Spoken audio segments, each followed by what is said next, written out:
Joining us now is retired Army Colonel Douglas Macgregor, who's author of the book Warrior's Rage. Colonel Macgregor is cited by Michael Hastings in his Rolling Stone article as a critic of the counterinsurgency doctrine.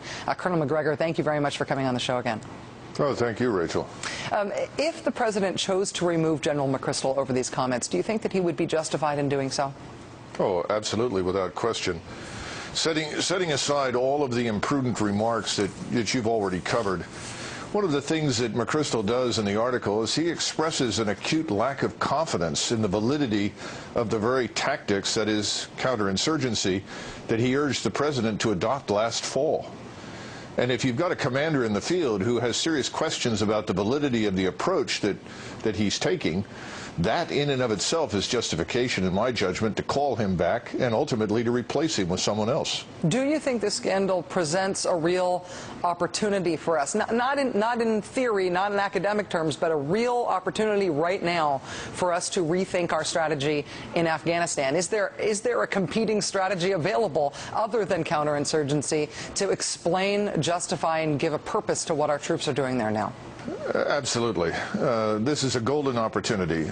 In my judgment, what the president should do is remove McCrystal and announce that he's going to appoint someone else, and that new commanding officer is going to have 30 days to make an appraisal and come back to the president with recommendations regarding what we should do.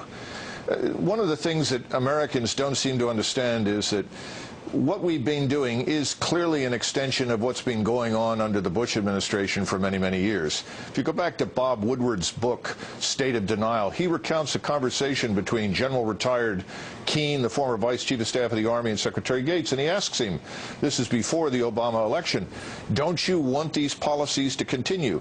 Don't you want us to continue doing in Iraq and to expand what we're doing in Afghanistan? And Gates says, well, yes, we want to continue these policies. And Keane says, well, then you have got to appoint the commanders in the field who are aligned with us, who will pursue these policies. And you have four-star generals now who've been moved into key positions who are aligned with the policies of the past. McCrystal was not put into Afghanistan to change anything. He was put there to pick up this counterinsurgency doctrine, which was presented to him by General Petraeus, and to dramatically expand our commitment in Afghanistan. That's what he's done. Colonel Macgregor, I know that you knew General McCrystal as a cadet at West Point many years ago and knew him for years after that. In terms of what has become of his career, his role right now in pushing counterinsurgency as a justification for continued involvement in Afghanistan, the General McCrystal portrayed in this article today, do you recognize him over the course of the time that you've known him from his early career? In some ways, yes. People don't really change dramatically. First of all, Stan McCrystal is a nice person, and you would enjoy having a beer with him. But Stan McCrystal is an infantry officer. He doesn't have a background in the kinds of things, frankly, that he's been asked to do. And I think McCrystal has come to the realization that what he's been asked to do isn't going to happen with the resources he's got. And I think he knows that Afghanistan is not a place where you can create Western institutions, new governments, new ways of doing business.